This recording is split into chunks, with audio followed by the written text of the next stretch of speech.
정부를 향해서 이제 좌파 독재라고 이제 규정을 하면서 하여튼 좌파라는 말이 오늘 이제 상당히 많이 나왔었고 어쨌든 비판하는 포인트들이 뭐였습니까? 그러니까 오늘 작심하고 지금 네. 얘기한 거고 논란을 불러 일으키겠다라고 네. 아예 처음부터 생각한 것 같아요.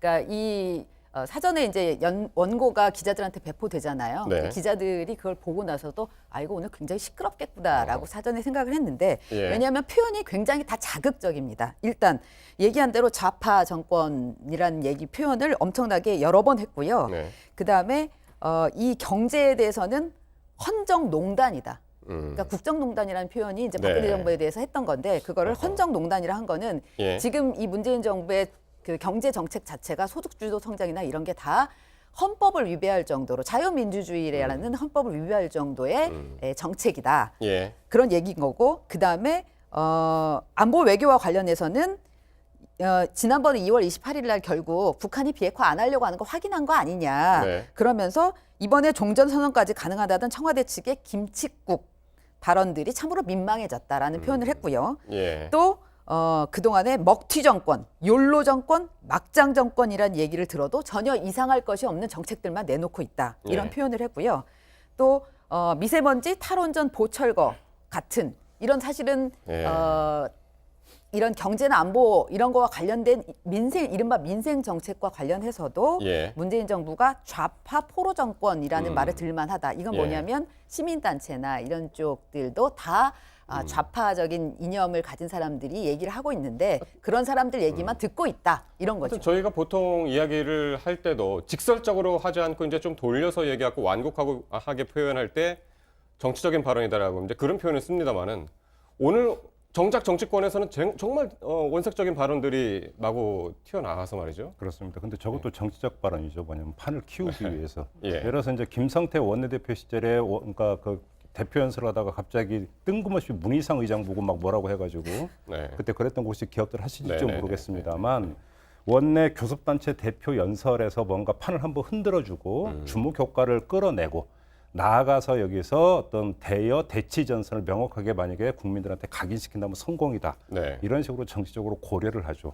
그래서 지금 더불어민주당 같은 경우는 본회의 끝나고 나서 의원총회를 열었고 여기서 어떤 뭐 국가원수 모독죄 이런 이야기, 윤리 회부 이야기가 나왔지만 자유한국당이 과연 돌아가서 지금 어떤 식으로 복귀를 하면서 그러니까 계산기를 두드렸을까 보면 자기들은 잘했다고 아마 생각을 할 거예요. 네. 왜냐하면 모든 이목을 여기에 집중을 시키면서 전선을 확실하게 그었다. 예. 이렇게 보는 것 같은데 이제 하나만 더 덧붙이겠습니다. 지금 경제를 이야기하면서 헌정농단이라고 이야기를 했어요. 이게 어떤 데 기초에서냐면 전혀 새롭지도 않은 캐캐묵은 논리를 가지고 좀 하는 이야기인데 헌법 제119조 1항에 보면은 그러니까 대한민국의 경제 질서는 개인과 기업의 자유와 창의를 그러니까 존중하는 것을 기본으로 한다. 이 조항을 가지고 지금 저런 이야기를 하고 있는 것 같은데 네. 바로 이어지는 119조 2항에 보면 경제 민주화 등을 위해서 정부는 규제와 조정을 할 수 있다라고 하는 경제 민주화 조항이 있어요. 예. 이게 사실은 잊을만하면 한 번씩 나오는 사실은 그 논쟁인데 예. 저 논쟁을 헌정농단이라고 하는 어떤 레토릭으로 지금 치환시키면서 공격을 하고 있는 거죠. 주목할 점은 그 공격의 근거로 뭐 소득주도 성장론 이런 것들을 이야기를 하는데 하나의 차이가 있습니다. 이전에는 소득주도 성장이라고 하는 게 실제적으로 효과가 있었느냐 아니면 경제에 더 주름살을 끼쳤느냐라고 하는 실제적인 접근 방법을 그러니까 택했는데 오늘 나오고 있는 것은 이념형 접근 방법으로 지금 가고 있다는 예, 겁니다. 예. 무슨 얘기냐면 좌판이 헌정농단이면서 이념적 덫칠로 지금 네. 한 단계 업그레이드 해가지고 자. 대여 전선을 치고 있다라고 하는 것인데 예. 왜 그러느냐?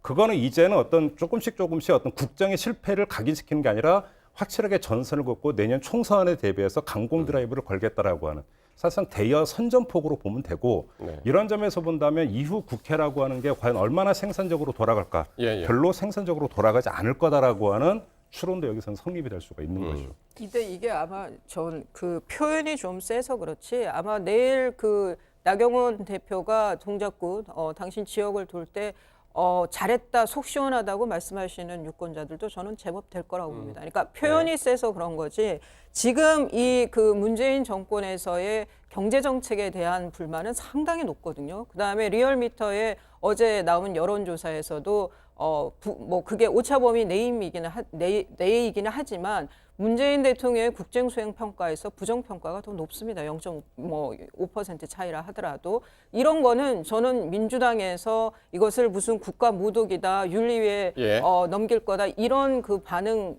뭐 나올만 할 수는 있지만 예. 그 이전에 좀 겸허하게 받아들일 알겠습니다. 필요는 있다는 생각이 듭니다.